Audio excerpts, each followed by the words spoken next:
வணக்கம். ஜாம்பவான் ஹனுமனிடம் கூறுகின்றான், பிரம்மனின் படைக்கலம் என்றாலும் அது ராமனை ஏதும் செய்தற்கு இடம் இல்லை. இலக்குவன் மயங்கி விழுந்த நிலையில் ராமன் அந்த அதிர்ச்சியில் மயங்கி இருக்கின்றானே அன்றி அவனுக்கு எத்தகையதோர் துன்பமும் இல்லை. அனைவரையும் இப்பொழுது எழுப்ப வேண்டும் என்றால் நீ மருந்து மலையாகிய சஞ்சீவி மலையை கொணர வேண்டும். அதை கொண்டு வந்தால் என்ன நடக்கும் என்பதற்கு ஜாம்பவான் இறுதியாக விளக்குகிறான். 70 வெள்ளத்தோரும் ராமனும் இளைய கோவும் முழுதும் இவ்வுலகம் மூன்றும் நல் அற மூர்த்திதானும் வழு இலா மறையும் உன்னால் வாழ்ந்தன ஆகும் மைந்த பொழுது இறை தாழாது என் சொல் நெறி தர கடிது போது. 70 வெள்ளத்தோறும் வானரப்படையில் உள்ள 70 வெள்ளம் என்கின்ற எண்ணிக்கையில் உள்ளவர்களும் ராமனும் இளைய கோ இலக்குவனும் முழுதும் இவ்வுலகம் மூன்றும், அதாவது இந்த உலகத்திலே உள்ள உலகம் முழுவதும் உள்ள நல்ல தர்ம தேவதையும் நல் அறமூர்த்தி தான், அறத்தினுக்கு நாயகமான தர்ம தேவதையும் வழு இலா மறையும், குற்றங்களே இல்லாத வேதங்களும் உன்னால் வாழ்ந்தனாகும். நீ மருத்துவ மலையை கொணர்ந்தாய் என்றால் ராமனையும் லக்குவனுக்கும் நீ உண்டான ஆற்றலை கொடுத்தால் போதும். தர்மம் தழைக்கும், வேதங்கள் தழைக்கும், இவைகளை காப்பாற்றக்கூடிய பெருமை உனக்கு கிடைக்கும். ஆகவே மைந்த பொழுது இறை தாழாது, நான் சொல்லக்கூடியதை சொல்லிவிட்டேன், சற்றளவேனும் காலதாமதம் செய்யாது. பொழுது இறை தாழாது, சிறிது பொழுது கூட காலத்தாட்சி செய்யாது. என் சொல் நெறி தர கடிது போதி, என்னுடைய சொல்லை கேட்டு விரைவாக, கடிதுன்னா வேகம், வேகமாக சென்று அந்த மருத்துவ மலையை கொண்டு வா என்று சொல்லி அடுத்த பாட்டுல அந்த மருத்துவ மலை எங்கு இருக்கிறதுன்னு விளக்கம் தர. பின்பு உளது இக்கடல் என்ன பெயர்ந்ததன் பின் யோசனைகள் பேச நின்ற 9,000 கடந்தால் இமயம் என்னும் குலவரையை உறுதி உற்றால் தன் பெருமை ஓர் 2,000 உளது யோசனை பின் தவிர போனால் முன்பு உள யோசனையெல்லாம் முற்றினை பொற்கூடம் சென்று உறுதி மொயம்ப. மொயம்பன்னா வலிமை, மொயம்புன்னா வலிமை, ஆற்றல், வீரம்னு பேர். இந்த இடத்துல மொயம்பன்னா ஆற்றலையும் வீரத்தையும் உடைய ஹனுமனே, இக்கடல் பின்பு உளது என பெயர்ந்த பின், இத்தென்கடல் பின்புளது என்னுமாறு கடந்து சென்ற பின், ஏற்கனவே நீ கடலை கடந்தவன், ஆகவே மீண்டும் இந்த கடலை கடந்து சென்று பேச நின்ற யோசனைகள் 9,000 கடந்தார். எல்லோராலும் சொல்லப்பட்ட அளவாகிய 9,000 யோசனைகள் கடந்து சென்றால், கடலை கடந்ததற்கு பிறகு இமயம் எனும் குலவரையை உறுதி உற்றால், இமயம் என்கின்ற சிறந்த மலைகளினது கூட்டத்தை அடைவாய். அந்த மலை கூட்டத்தை அடைந்து தன் பெருமை ஓர் 2,000 யோசனை உள்ளது. அந்த இமயத்தின் பரப்பு 2,000 யோஜனை பரப்பு உடையது. எப்படித்தான் அளந்தானோ கம்பன், இன்னமும் அதுதான் உண்மை. பின் தவிர போனால், அதனை பின்னே நிற்க முற்பட்டு சென்றால், அந்த மலையையும் கடந்து போனால் முன்பு உள யோசனையெல்லாம் முற்றினை பொற்கூடம் சென்று உறுதி. நின் முன்பு உள்ள யோசனைகள் எல்லாவற்றையும் கடந்து போனால் ஏமகூட மலையை சென்று அடைவாய். ஏமம்னா பொன்னு, பொன்கூட மலை என்ற ஒரு மலையை சென்று அடைவாய். ஏமகூடம்னு பேர். ஏமகூட மலையை பற்றியெல்லாம் ஆழ்வார்கள் பாசுரங்கள் எல்லாம் நிறைய பாடப்பெற்று இருக்கு. அதனால அம்மலைக்கு 9,000 உளதால் யோசனையின் நிடதம் என்னும் செம்மலையாம் உளவாய அத்தனை யோசனை கடந்தால் சென்று காண்டி எம்மலைக்கும் பெரிது ஆய வடமலையை அம்மலையின் அகலம் எண்ணின் மொய்மலைந்த தின் தோளாய் 32,000 யோசனையின் முற்றும். ஜாம்பவான் ஏற்கனவே சொல்லியிருக்க பல யுகங்களாக இருக்கக்கூடியவன். அதனோடு நாரணன் எடுத்த பல அவதாரங்களிலும் வாழ்ந்தவன். அதனால் அவனுக்கு இந்த இந்திய துணைக்கண்டத்தினுடைய அனைத்து பகுதிகளும் மிக தெளிவாக அளந்து வைத்தது போல தெரியும். அதனால் அவன் என்ன சொன்னான், மொய்மலைந்தத்தின் தோளாய், வலிமை மேவிய உறுதியான தோளை உடைய அனுமனே, அம்மலைக்கும் 9,000 யோசனையும், அந்த ஹேமகூட மலையிலிருந்து 9,000 யோசனை கடந்தால் நிடதம் எனும் செம்மலையம் உள்ளதால், நிடதம் என்று சொல்லக்கூடிய சிவந்த மலை இருக்கிறது. அந்த மலையில உளவாய அத்தனை யோசனை கடந்தால், அந்த செவ்விய நிடத மலையில் இருந்து 9,000 யோசனை கடந்து போனால் எம்மலைக்கும் பெரிது ஆய வடமலையை சென்று காண்டி, எல்லா மலைகளுக்கும் பெரியதாகிய மேருமலையை சென்று காண்பாய். அம்மலையின் அகலம் எண்ணின் 32,000 யோசனையின் முற்றும். அம்மேருமலையின் அகலம் எண்ணினால் 32,000 யோசனை முடிவு அடையும். அவ்வளவு நீளமான மலை. மேருவினை கடந்து அப்பால் 9,000 உள்ள யோசனையை விட்டால் நேர் அணுகும் நீலகிரிதான் 2,000 உள்ள யோசனையின் நிற்கும் மாருதி. மற்ற அதற்கு யோசனை 4,000 மருந்து வைகும் கார் வரையை காணுதி. மற்ற அது காண இத்துயர்க்கு கரையும் காண். மேருவினை கடந்து அந்த மேருமலையையும் தாண்டி அப்பால் 9,000 உள்ள யோசனை விட்டால், அதற்கப்புறம் 9,000 யோசனையை கடந்தால் நேர் அணுகும் நீலகிரி 2,000 உள்ள யோசனையின் நிற்கும். 2,000 யோசனை நீளமும் அகலமும் உடைய நீலகிரி என்கின்ற ஒரு மலையை நீ காணுவாய். இன்னைக்கு இருக்கிற நீலகிரி இல்லை, காணுவாய். அந்த இடத்தில் மாருதி மற்ற அதற்கு யோசனை 4,000, அந்த நீலகிரி மலையிலிருந்து 4,000 யோசனை கடந்து சென்றால் மருந்து வைகும் கார் வரையை காணுதி. மருந்தினை தன்னகம் கொண்டிருக்கக்கூடிய மேகங்களெல்லாம் வந்து சேர்வதினால் கரிய நிறத்ததாகிய அந்த மலையை நீ காணுவாய். மற்ற அது காண இத்துயர்க்கு கரையும் காண்டி. அந்த மருத்துவ மலைக்கு அதனை இங்கு கொண்டு வந்தாய் என்றால் இப்பொழுது நாம் சந்திக்கக்கூடிய துன்பங்களெல்லாம் போகும். ஆகவே இந்த துயருக்கு உண்டான முடிவை, எல்லையை நீ காண்பாய்.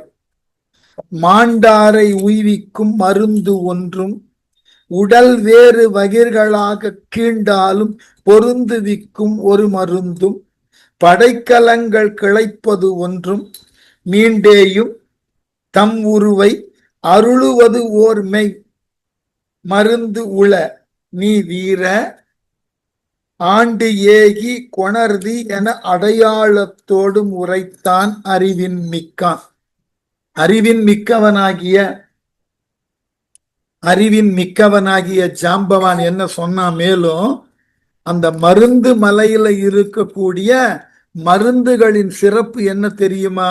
மாண்டாரை உய்விக்கும் மருந்து ஒன்றும், இறந்தவர்களை மீண்டும் உயிர் பெற செய்தற்கு உண்டான மருந்து அந்த மலையில இருக்கு. உடல் வேறு வகிர்களாக கீண்டாலும் பொருந்துவிக்கும் ஒரு மருந்து. உடம்பை வெவ்வேறாக பிளந்து போட்டாலும் கிழித்து எரிந்தாலும் அந்த மலையில இருக்கக்கூடிய மூலிகையின் துணை கொண்டு எல்லா கூறுகளையும் ஒன்று சேர்த்து முழு உருவமாக உருவாக்கி உயிர் கொடுத்து விடலாம். அதே போல படைக்கலங்கள் கிளைப்பது ஒன்று. உடம்பில் தைத்திருக்கக்கூடிய படைக்கலன்களை எல்லாம் வெளியே கொணர்ந்து அந்த படைக்கலன்களினால் ஏற்பட்ட நோயினை போக்கக்கூடிய மருந்தும் அங்கு இருக்கிறது. மீண்டேயும் தம் உருவை அருளுவது ஓர் மெய் மருந்து உள. மீண்டும் தம்முடைய பழைய உருவை கொடுக்கும் உண்மை மருந்தும் அங்கு உள்ளது. கை கால்கள் குறைந்தாலும் எல்லாத்தையும் முழுமையுமா வளரச் செய்துவிடும். வீர நீ ஆண்டு ஏகி கொணர்தி என அடையாளத்தோடு உரைத்தான். ஆகவே அந்த மலைக்கு சென்று அந்த மருந்து உரிய மலையிலே அந்த மருந்தை தேடி கொணருவாய். இப்போ ஒரு சிக்கல், இப்படியெல்லாம் மருந்து இருக்குமா? எனக்கு இந்த இலக்கியங்கள்லாம் படிக்கும் போது இந்த சிந்தனை வந்தது உண்டு. என்னுடைய தந்தையார் இருந்த காலத்துல அவரோடு பணியாற்றின அடிப்படை ஒரு கேரள நாட்டை சேர்ந்த மருத்துவர் நண்பரா இருந்த, அவருக்கு பேரு கருணாகரன் வைத்தியர்னே பேர். குலத்தொழில் வைத்தியம். ஆனால் அவர் ஒரு குறிப்பிட்ட காலத்துக்கு அப்புறம் இந்த பொதுப்பணித்துறையில ஒப்பந்தக்காரராக கான்ட்ராக்டரா வந்து பணி செய்து கொண்டிருந்தார். அவர் சில செய்திகளை வேடிக்கையாக சொன்னார். காடுகள்ல கனிக்கொழுந்து சிவக்கொழுந்துன்ற 2 மூலிகைகள் உண்டு. இந்த கனிக்கொழுந்து என்ற மூலிகை சார ஈச்சம் முள்ளிலே தடவி உடல்ல கீறிட்டால் உடல் அப்படியே கத்தி பட்டது போல் பிளக்கும், ஆனால் இரத்த கசிவு வராது. அதன் பிறகு அந்த தசைகளை சேர்த்து சிவக்கொழுந்து என்ற மூலிகை சாற்றை விட்டால் அந்த கிழித்த தசை சேர்ந்து விடும். அது வெட்டிய சுவடும் தெரியாது, சேர்ந்த வடுவும் இருக்காதுன்னு சொன்னார். என் காலத்திலேயே அதை நான் பார்த்திருக்கிறேன்னு சொன்னார். இது ஏனென்றால் எல்லாம் அடிப்படை நம்பிக்கை, இதெல்லாம் உண்டான்னா உண்டு. ஏனென்றால் பழைய காலங்கள்ல அரசர்கள் மிகச்சிறந்த ராஜ ரகசியங்களை பட்டு துணியில எழுதி அதை உருட்டி அதை மெழுக்கினால் மூடி யாரேனும் ஒருவர் தொடையை கீறி உள்ள வைத்து மீண்டும் மூடி விடுவார்களா. அப்புறம் அடுத்த நாட்டிற்கு சென்று அது மீண்டும் திறக்கப்பட்டு அந்த ரகசியம் பரிமாறப்படும் அப்படின்னு ஒரு செய்திய வரலாற்றுல படிச்சிருக்க. இதெல்லாம் ஒரு காலத்துல நம்மிடம் இருந்திருந்த ஒரு மிகப்பெரிய வளமான மருத்துவ செய்திகள். அது போல உங்களுக்கு இந்த TSRன்னு ஒரு கும்பகோணத்தை சார்ந்த ஒரு நிறுவனம் இருக்கு. அந்த நிறுவனத்துல 2 விஷயம் ரொம்ப உயர்ந்த விஷயம். ஒன்று சந்தனத்தை கொண்டு செய்யக்கூடிய முகப்பூச்சி பவுடர், மற்றொன்று மட்டிப்பாலை கொண்டு செய்யக்கூடிய ஊதுவத்தி. இவைகளுக்கு அப்பாற்பட்டு அவர்கள் கிட்ட ஒரு மூலிகை எண்ணெய் உண்டு. அவனுடைய முதல் பெயர் என்னன்னா தென்னவன் மரக்குடி எண்ணெய்ன்னு பேர். நாளடைவில் அது மருவி தென்னை மரக்குடி எண்ணெய்ன்னு ஆயிப்போச்சு. தென்னை மரத்திற்கும் அதற்கும் சம்பந்தம் இல்லை. தென்னவர்கள்னா பாண்டியர்கள். பாண்டியர்களால் உருவாக்கப்பட்ட, வீரர்களால் உருவாக்கப்பட்ட ஒரு குறிப்பிட்ட எண்ணெய். அது எதற்குன்னா போர்க்களத்துல பாண்டிய வீரர்கள் ஈடுபட்டு ஆயுதங்களினால் தாக்கப்பட்டதன் பிறகு அன்றைய மாலை பொழுதில் போர் நிறுத்தியதற்கு பிறகு இந்த எண்ணெய் கொண்டு அந்த புண்பட்ட இடங்களில் எல்லாம் தடவுவார்களாம். அன்று இரவே அந்த புண்ணெல்லாம் ஆறி அவர்களை முன்போல் செயல்பட வைக்கணும். ஆகவே அதுக்கு பேரு தென்னவன் மரக்குடி எண்ணெய். இப்பவும் கிடைக்கிறது, இப்பவும் அந்த எண்ணெய் கிடைக்கிறது. அந்த எண்ணெய் இன்றளவும் நோய்களுக்கு நல்ல தீர்வு. இன்றளவு அவ்வளவு உயர்ந்ததாக அதனால நிறைய செய்திகள் நம்மிடம் இருக்கு. இதெல்லாம் மூலிகையாகனா நீங்கள் மருத்துவர்களோடு சேர்ந்து பழகி பாருங்கள். அவர்கள் பல மூலிகைகளை தருகிறார். நான் அண்மைனா சில ஆண்டுகளுக்கு முன்பு நெல்லை மாவட்டத்தில் இருக்கக்கூடிய சதுரகிரி என்ற மலைக்கு சென்று வர வேண்டிய வாய்ப்பு கிடைச்சது. அது தரைமட்டத்திலிருந்து 7.5 கிலோமீட்டர் மலைக்கு மேல போகணும். மலைப்பாதை கடுமையான பாதை, முறையான படிகள்லாம் கிடையாது. அது சோர்வு தரக்கூடிய ஒன்று. நான் நடந்தே வெகு தூரம் நடந்தே வெகு காலம் ஆயிற்று, மலை ஏறுதல் எங்காயிலும் எனக்கு சோர்வை தந்து விடுமோ அப்படின்னு ஒரு கவலை இருந்தது. அப்போ உடன் வந்த நண்பர் அந்த மலை அடிவாரத்துல அவர்கள் செய்தற்கு, அங்க மலைவாழ் மக்கள் செய்தற்கு உண்டான ஒரு கஞ்சி, ஒரு குவளையை வாங்கி கொடுத்தார். அது அந்த மலையில இருக்கக்கூடிய மூலிகைகள் எல்லாம் இட்டு செய்யப்பட்ட கஞ்சின்னு சொன்னார். அவ்வளவுதான் எனக்கு தெரியும். சரி, நண்பர் சொல்லுகிறார், தவறானதோ சொல்ல மாட்டார். வாங்கி அருந்தியதற்கு பிறகு மலையில ஏறி இறங்குகின்ற வரைக்கும், இத்தனைக்கு நான் வெறுங்காலில் ஏறினேன், எந்த விதமான நோவே எனக்கு தெரியுது. அதன் பிறகு மலைக்கெல்லாம் ஏறி வீட்டிற்கு சென்னைக்கு மறுநாள் காலெல்லாம் கடுமையான வலி.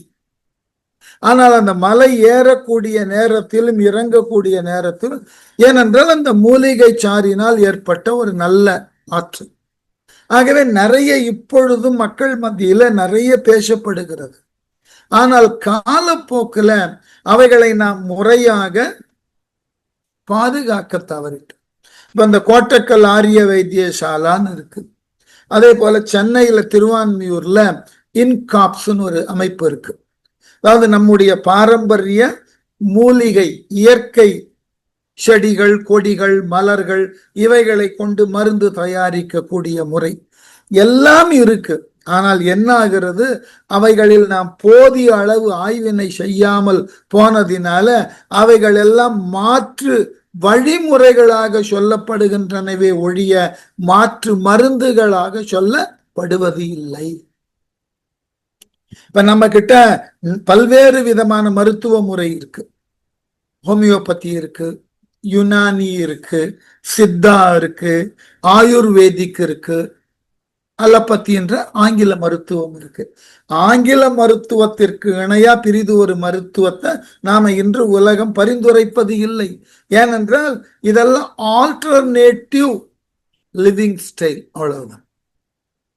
இவைகள் நோயினை தீர்க்கிறது நம்பி இதை பற்றி ஆய்வுகள் செய்யலாம், யாரும் முன் வரல. ஆனால் இன்னமும் கோட்டக்கல் ஆரிய வைத்தியசாலால அதை நம்பி செல்லக்கூடியவர்கள் சென்று தங்கள் நோயினை தீர்த்து கொண்டுதான் இருக்கிறார். அதனால நம்முடைய பாரம்பரியம் வளமான பாரம்பரியம். கம்பன் காலத்திலேயே இந்த மருந்துல 4 விதமான மருந்து சொல்ற. ஒன்று உயிர் போனால் உய்விக்க கூடிய மருந்து.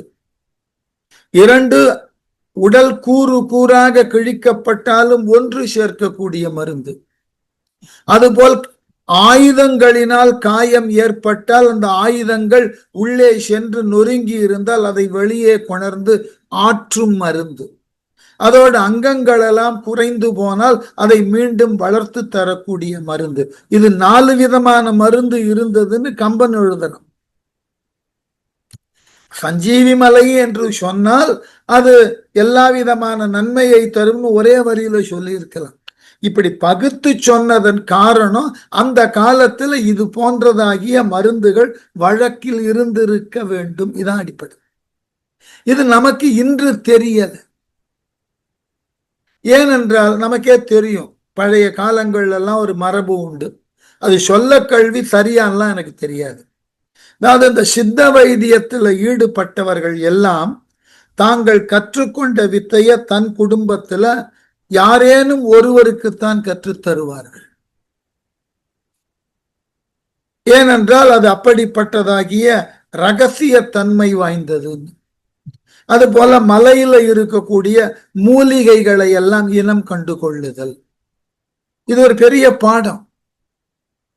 அதவே காட்டிலும் ஒரு 4-5 ஆண்டுகளுக்கு முன்பு, 4-8 ஆண்டுகளாயிருக்கும், என்னுடைய நண்பர் ஒரு பெரிய நடன கலைஞரினுடைய கணவர் ஜெயந்தி சுப்பிரமணியம் இங்க இருக்காங்க. அவருடைய கணவர் சுப்பிரமணியம் புற்றுநோயால் பாதிக்கப்பட்டிருந்தார்.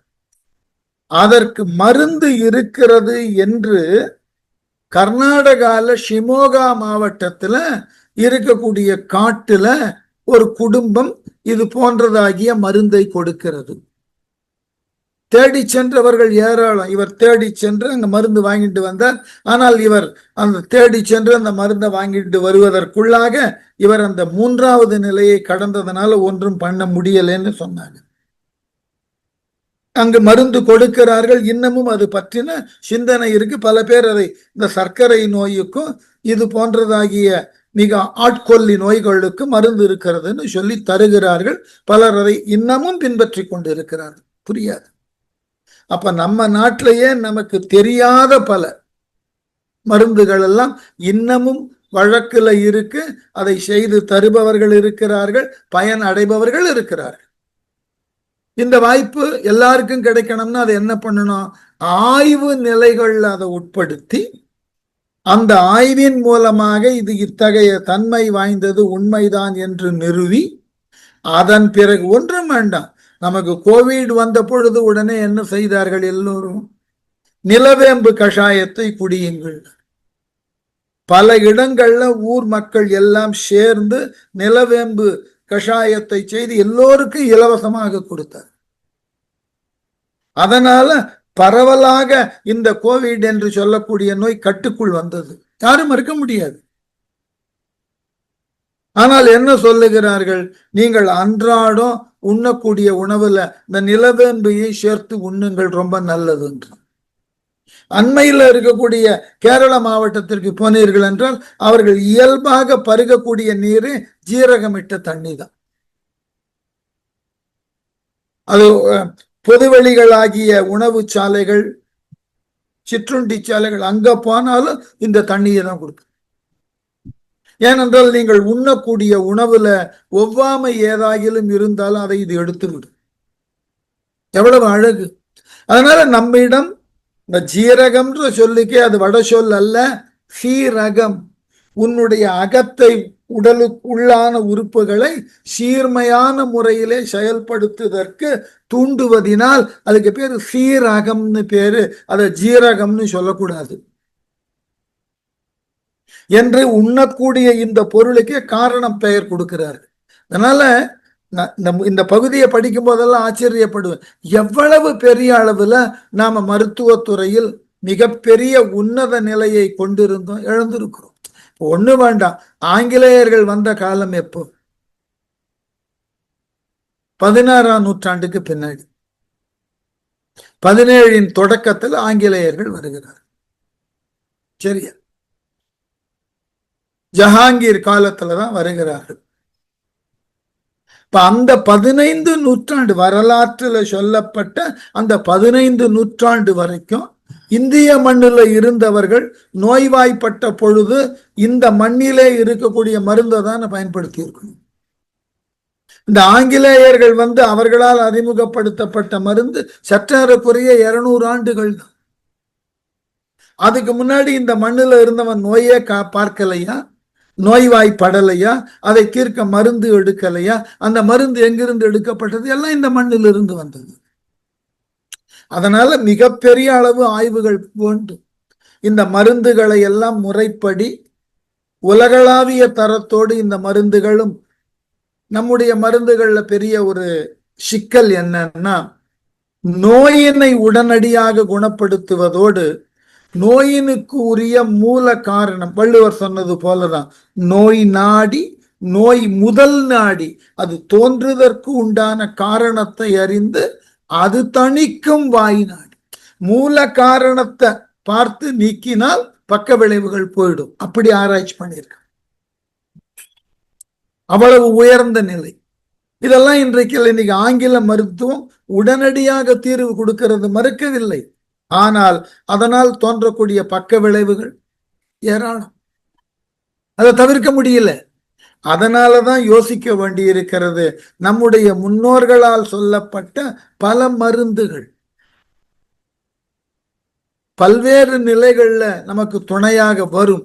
ஆனால் அதை முறையான ஆய்வுக்கு உட்படுத்தி அதை தரப்படுத்தி உலகளாவிய நிலையில அதை கொண்டு செலுத்தி அதன் மூலமாக உலக அங்கீகாரம் கிடைச்சதுன்னா அந்த மருந்து நன்றாக வேலை செய்யும். மக்களுக்கு பயன்பாடு அது என்றைக்கு வரும்னு தெரியாது. ஆகவே இன்ன மருந்து ஒரு நான்கும் பயோதையை கலக்கிய ஞான்று எழுந்த தேவர் உண்ணி அமைத்தனர் மறைக்கும் எட்டாத பரஞ்சுடர் இவ்வுலகம் மூன்றும் தன் இரு தாழ் உள்ளடக்கி பொலி பொழுதின் யான் முரசம் சாற்றும் வேலை அன்னவை கண்டு உயாவுதலும் தொல் முனிவர் அவற்று இயல் ஏற்கு அறிவித்தாரால்.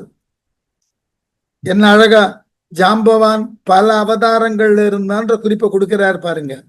இன்ன மருந்து ஒரு நான்கும், இத்தகைய 4 முக்கியமான மருந்து 4 இருக்கு என்று சொன்னேன் அல்லவா, அந்த 4ஐயும் பயோததியை கலக்கிய ஞான்று எழுந்த, பயோததினா பார்க்கடல் அர்த்தம்.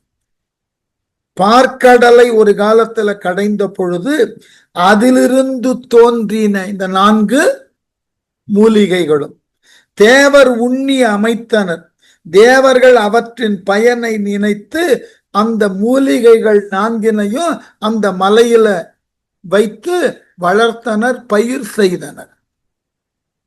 மறைக்கும் எட்டாத பரஞ்சுடர், வேதங்களாலும் அறிந்து கொள்ள முடியாத பரஞ்சுடரான நாராயணன் திருமால் இவ்வுலகம் மூன்றும் தன் இருதாள் உள்ளடக்கி பொலி பொழுதின் வாமன அவதாரமாய் வந்து திருவிக்கிரமனாய் வளர்ந்து இந்த உலகங்களை எல்லாம் தனது 2 கால்கள்ல அடக்கின அளந்த பொழுது யான் முரசம் சாற்றும் வேலை, நான் வெற்றி முரசை அடித்து கொண்டே சென்றேன். அப்போ வாமன அவதாரத்திலே ஜாம்பவான் இருக்கான். வாமன அவதாரத்துக்கு அப்புறம் அடுத்த அவதாரம் எது? பரசுராமன். அதுக்கப்புறம் ராமாவதாரம். அதனால அன்னவை கண்டு உயாவுதலும், அந்த மருந்தினை கண்டு அவற்றை பற்றி நான் கேட்ட பொழுது தொல் முனிவர் அவற்று இயல் ஏற்கு அறிவித்தாரால், பழமை சான்ற முனிவர்கள் அந்த மூலிகைகளினுடைய சிறப்பை தகுதியை எனக்கு சொல்லிக் கொடுத்தார்கள். அதனால் அவைகளை நினைவில் கொண்டு இப்பொழுது உனக்கு நான் சொல்லுகிறேன். ஆகவே போ. இம்மருந்து காத்து உறையும் தெய்வங்கள் என் இலவால் இறங்கா யார்க்கும் நெய்மருங்கு படர இல்லா நெடு நேமி படையும் அவற்றுடனே நிற்கும் பொய் மருங்கின் நில்லாதாய் புரிகின்ற காரியத்தின் பொதுமை நோக்கி கை மருங்கு உண்டாம் நின்னை காவாய் என்று அப்புறம் போய் கறக்கும் என்றான். என்ன அழகு பாருங்க.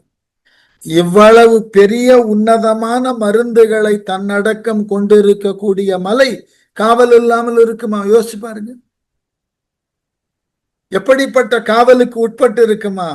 இம்மருந்து காத்து உறையும் தெய்வங்கள் எண்ணிலவால், இந்த மருந்தினை காத்து கொண்டிருக்கும் தெய்வங்கள் கணக்கில்லாதன.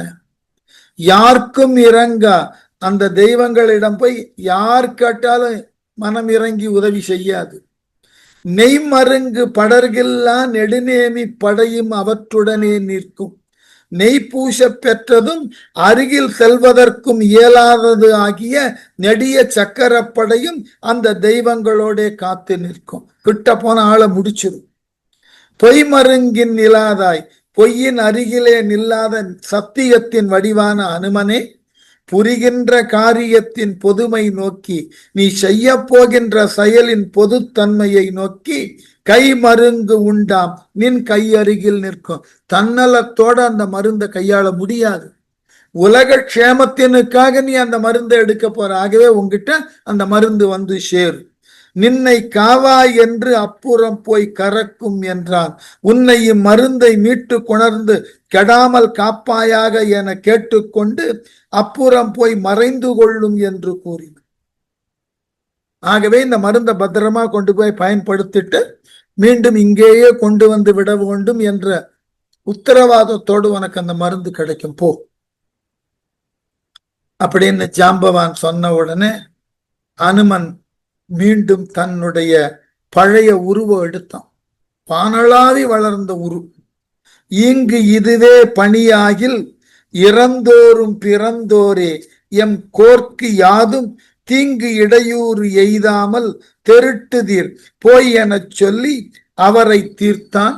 ஓங்கினான் வானெடு முகட்டை உற்றான் பொன்தோள் இரண்டும் திசையொடு ஒக்க வீங்கின ஆகாயத்தை விழுங்கினனே என வளர்ந்தான் வேதம் போல்வார். வேதம் என்பது எதையும் தன்னுள் கொண்டிருக்கும், அதற்கு எல்லை கிடையாது. அதுபோல் எல்லையில்லாத அனுமன் அப்படி வளர்ந்தானா வேதங்களை போல. இங்கு இதுவே பணியாகில் இறந்தோறும் பிறந்தோரின், இப்பொழுது இதுவே நான் செய்யப்பட வேண்டிய தலையாய வேலை என்றால் இறந்தவர்கள் எல்லாம் பிழைத்தார்கள் என்று உறுதி கொள்ளுங்கள். நான் போய் கொண்டு வரேன்.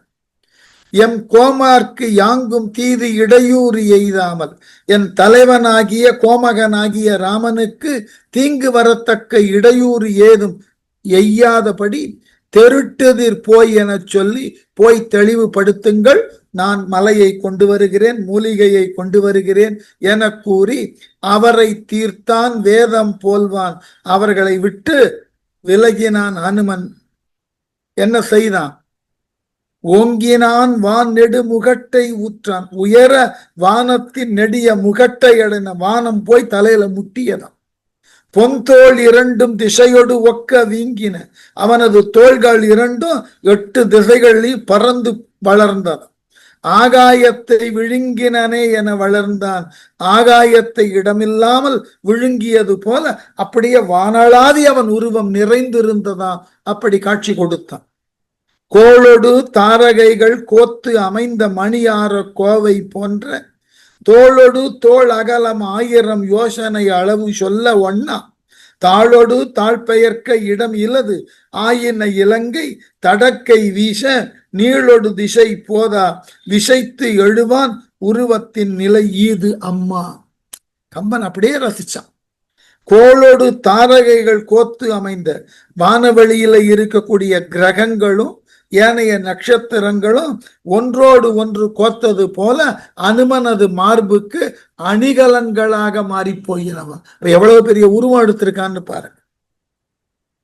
மணி ஆரக்கோவை போன்ற, மணியும் முத்தும் கலந்த மாலை போன்று நட்சத்திரமும் கோள்களும். ஏனென்றால் ஒவ்வொரு நட்சத்திரமும் ஒவ்வொரு நிறத்துல ஒளி வீசும். விளங்கின தோளொடு தோள் அகலம், ஒரு தோளில் இருந்து மற்றொரு தோளுக்கு உண்டான குறுக்களவு எவ்வளவு தெரியுமா? 1000 யோசனை அளவு சொல்ல ஒண்ணா. 1000 யோசனை என்று அளவை கூட சொல்ல முடியாது. தாளொடு தாழ் பெயர்க்க இடம் இலது ஆயின இலங்கு, ஊன்றிய அடியோடு மற்றொரு அடியை பெயர்த்து வைக்க இலங்கையில இடம் இல்லையா. ஒரு காலை வச்சா இலங்கை முடிஞ்சு போச்சு. தடக்கை வீச நீளொடு திசை போதா, அவனது பெரிய கைகளை வீச நீண்டு ஓடுகின்ற திசைகளும் போதாது. விசைத்து எழுவான் உருவத்தின் நிலை ஈது அம்மா. மருந்து மலையை கொணருதற்காக விரைந்து எழக்கூடிய அனுமனது பேர் உருவத்தின் நிலை இது. வால் விசைத்து கை நிமிர்த்து வாயினையும் சிறிது அகல வகுத்து மானக்கால் நிலத்தினிடை ஊன்றி உரம் நெருக்கி கழுத்தினையும் சுருக்கி காட்டி தோல் மயிர் குந்தளம் சிலர்ப்ப விசைத்து எழுந்தான். இலங்கை துளங்கி சூழ்ந்த வேளையில் புக்கு அழுந்தியது ஓர் மரக்கலம் போல் சுரித்து உலைய விஷயத்தோளான். விஷயத்தோளான் வெற்றி பொருந்திய தோளை உடைய அனுமன் வால் விசைத்து கை நிமிர்ந்து வாயினையும் சிறிது அகல வகுத்து, தன் வாலினை விசைத்து அப்படி முறுக்கி எழுத்தான். வாயினையும் சிறிது விரிந்திருக்குமாறு செய்து கொண்டு மானக்கால் நிலத்தினிடை ஊன்றி பெருமை பொருந்திய தனது கால்களை நிலத்தில் ஊன்றிக் கொண்டு உரம் நெருக்கி கழுத்தினையும் சுருக்கி காட்டி மார்பினை அப்படியே குறுக்கி கொண்டான். கழுத்தினையும் சுருக்கி கொண்டான். தோல் மயிர் குந்தளம் சிலிர்ப்ப, தோலில் உள்ள மயிர் குச்சுகளெல்லாம் சிலிர்க்க காற்றை கிழித்து கொண்டு பறக்க போறான். மயிர்கால்கள்லாம் நிமிர்ந்து நிற்கின்றன. இலங்கை துளங்கி சூழ்ந்த வேளையில் புக்கு அழுந்தியது மரக்கலம் போல். இலங்கை குலைந்து தன்னை சுற்றிய கடலில் அமிழ்ந்த மூழ்கின மரக்கலம் போல் கப்பல் போல் ஆயிற்றான் இலங்கை. இலங்கையே அப்படி கடலுக்குள்ள அழுந்தியதான். இவன் நிலத்தை உதச்சி எழுந்த வேகத்துல கரித்து உலைய விஷைத்து எழுந்தான் சுழன்று வருந்த விரைவுடன் அப்படி கிளம்பினான். டேக் ஆஃப் எடுத்துக்கொண்டான். அவன் போன வேகத்தில் அந்த பூமியிலிருந்து ஒரு உதை கொடுத்து பறக்க எழுந்த நேரத்துல என்னாச்சாம், கிழிந்தன மாமழை குலங்கள், கீண்டது நீண்டு அகல் வேலை, கிழக்கும் மேற்கும் பொழிந்தன மீன், தொடர்ந்து எழுந்த பொறுப்பு இனமும் தரு குலமும் பிறவும் பொங்கி அழிந்தன வானவர் மானம், ஆகாயத்து இடையன பேர் அசனி என்ன விழுந்தன நீர்க்கடல் அழுந்த ஏறின மேல் கீறின போய் திசைகள் எல்லாம். மாமழை குலங்கள் கிழிந்தன. அனுமன் விரைவாக வானத்துல பறக்க எழுந்ததினால பெரிய மேக கூட்டங்கள் எல்லாம் சிதறி போயின, கிழிந்து போயின. நீண்ட அகல் வேலை கிழக்கும் மேற்கும் கீண்டது. நீண்டு அகன்றுள்ள தென்கடல் கிழக்கும் மேற்குமாக பிரிந்து கிழிந்தது அந்த வேகம். மீன் பொழிந்தன, விண்மீன்கள் நிலத்திலே உதிர்ந்தன. பொறுப்பு இனமும் தருக்குலமும் பிறவும் பொங்கி தொடர்ந்து எழுந்து. இவன் பறக்க எழுந்த வேகத்துல இந்த வேகத்தினால் ஈர்க்கப்பட்ட மலைகள் மரங்கள் எல்லாம் உடனாக பெயர்ந்து இவனோடேயே பறக்க தொடங்கின. வானவர் மானம் ஆகாயத்து இடையென அழிந்தன. தேவர்களினது விமானங்கள் ஆகாயத்தில் நடுவே அழிந்து போயின. இவன் அந்த அளவுக்கு உயரமாக வளர்ந்து பறக்க எத்தனித்ததனால். பேரசனி என்ன நீர்க்கடல் அழுந்த விழுந்தன. பெரிய இடியை போலே நீர்க்கடலில் அழுந்த விழுந்தன. மேல் ஏறின போய் திசைகளெல்லாம் கீறின. அதனால் கடல் நீர் மேலே ஏறி எல்லா திசைகளிலும் கடல் நீரானது தெளித்ததான் அந்த வேகம். பாய்ந்தனன் அங்கு அப்பொழுதத்தே பருவரைகள் என பலவும் வடபாகத்து சாய்ந்தன. பேருடல் பிறந்த சண்ட மாருதம் வீச தாதை சால ஓய்ந்தனன் என்று உரை செய்ய விசும்பூடு படர்கின்றான் உரு வேகத்தால் காய்ந்தன வேலைகள் மேகம் கரிந்தன வெந்து எரிந்த பெருங்கானம் எல்லாம். ரொம்ப அழகான இடம். அப்பொழுதத்தே அங்கு பாய்ந்தனன், அப்பொழுதே அந்த வான் திசையில பாய்ந்தான் பறப்பதற்கு. பருவரைகள் என பலவும் பருத்த மலைகள் பலவும் பேருடல் பிறந்த சண்ட மாருதம் வீச பெரிய உடலிலிருந்து தோன்றிய பெருங்காற்று வீசுவதால் வடபாகத்து சாய்ந்தன. இந்த மலைகள் எல்லாம் வடக்கு பக்கத்துல போய் விழுந்தன. தாதை சால ஓய்ந்தனன் என்று உரை செய்ய தந்தையான வாயுதேவனும் மிகவும் தளர்ச்சி உற்றான். காற்று தேவனே இவன் அனுமன் பறந்த வேகத்தில் அவனே சோர்வாயிட்டான். காற்றுக்கு சோர்வு தரக்கூடிய ஒரு காற்றாக அனுமன் எழுந்தான். ஆகவே விசும்பூடு படருகின்றான் உரு வேகத்தால். விரைந்து விண்வழியே செல்லுகின்ற உருவத்தின் கடுமையான வெப்பத்தால் வேலைகள் காய்ந்தன மேகம் கரிந்தன. வேலைகள்னா கடல், கடல் நீரெல்லாம் வற்றி போயின. மேகங்களெல்லாம் நீர்ப்பசை அற்று கரிந்து போயின. பெருங்கானமெல்லாம் வெந்து எரிந்தது. பெரிய காடுகளெல்லாம் இவன் பறந்த வேகத்துல அங்கு இருக்கக்கூடிய மரங்கள் ஒன்றோடு ஒன்று உராய்ந்து பற்றி எரிய தலைப்பட்டனவன். அடுத்து இப்படி செல்லக்கூடியவன வானவெளியிலிருந்து தேவர்கள் பார்த்தார்கள். ஒரு மகிழ்ச்சி, அமைதி, நமக்கு இனிமே துன்பம் சீக்கிரமாக மறைந்து விடும். இந்த மலையோ மருந்தையோ கொண்டு வந்தால் ராமலக்குவர்கள் எழுவார்கள். 70,000 வெள்ளம் என்ற அளவில் உண்டானதாகிய வானரர் படையும் அவர்களது தலைவர்களும் எழுவார்கள். ராவணன் அழிக்கப்படுவான்னு தேவர்கள் எல்லாம் மனம் மகிழ்ந்தார்களாம். கடல் முன்னே நிமிர்ந்து ஓட கால் பின்னே தொடர்ந்து ஓட கடிதின் செல்வான் உடல் முன்னே செல உள்ளம் கடை குழையாய்ச் செல செல்வான் உருவை நோக்கி அடல் முன்னே தொடங்கிய நாள் ஆழ்கடல் சூழ் இலங்கை எனும் அரக்கர் வாழும் திடல் முன்னீர் இடைப்படுத்து மரித்திலன் நம் துயர் என்றார் தேவர் எல்லாம். கடல் முன்னே நிமிர்ந்து ஓட, கடல் முன்னால் நிமிர்ந்து ஓடியதாம். நான் பறந்த வேகத்துல கடல்ல இருந்த நீரெல்லாம் இவனோடேயே பறந்து கீழே கொட்டியதான். கால் பின்னே தொடர்ந்து ஓட, கால்கள் பின்னால் தொடர்ந்து ஓடவும், கடிதின் செல்வான் உடல் முன்னே செல்ல, விரைந்து செல்லும் பொருட்டு உடல் முன்னே செல்லவும், உள்ளம் கடைக்குழையாய் செல்ல, மனம் கடைசியாக வேகம் குறைந்ததாக பின்னே செல்லவும். அனுமன் பறந்த வேகத்துல மனோவேகம் கூட தோற்று போயிற்று. நம்ம சொல்றோம் இல்லையா, ஒளியினுடைய வேகம் எவ்வளவு? ஒளியோட வேகம், லைட் ஸ்பீட் எப்படின்னா பர் செகண்டுக்கு 2,99,648 கிலோமீட்டர், கிட்டத்தட்ட 3 லட்சம் வைத்து. இப்ப யாரேனும் ஒருவர் வேகமாக பறக்கிறார்னா ஒளியை காட்டிலும் வேகமாக போகிறார்னு சொல்லலாம். ஒளியை காட்டிலும் வேகமானது எதுன்னா அந்த காலத்துல மனசு. அதுக்கப்புறம் இப்ப நிறைய நியூட்ரினோ ப்ராஜெக்ட்ல இப்போ ஒளியின் வேகத்தை காட்டிலும் 300 மடங்கு வேகமாக செல்லக்கூடிய பார்ட்டிகளை கண்டுபிடிச்சிருக்க நியூட்ரினோ ப்ராஜெக்ட் மூலம், கொலாய்டர் மூலமா அதை செயல்படுத்தி. ஆனா அந்த காலத்துல எல்லா காலத்திலும் வேகமானது எதுன்னா மனோவேகம். நீங்கள் என்னதான் புதிதான வேகமானவாக இயங்கக்கூடியனவற்றை கண்டாலும் எல்லா காலத்தும் மிகப்பெரிய வேகமாக இருப்பது மாந்தர்களினது மனதுதான். அதனது வேகத்தை நீங்கள் எதனோடும் ஒப்பிட முடியாது. கம்பன் ஒரு படி மேல போன, மனதோட வேகத்தை எதனோடு ஒப்பிட முடியாதுதான். ஆனா அனுமன் போன வேகத்தை பார்த்தா மனோவேகம் கூட அனுமனது வேகத்திற்கு பின்னால் தான் இருக்கிறது. அனுமனுக்கு 2 விதமான வாய்ப்பு. ஒன்று, அந்த மருத்துவமலையை கொண்டு வந்தார், எல்லோரும் பிழைக்கல.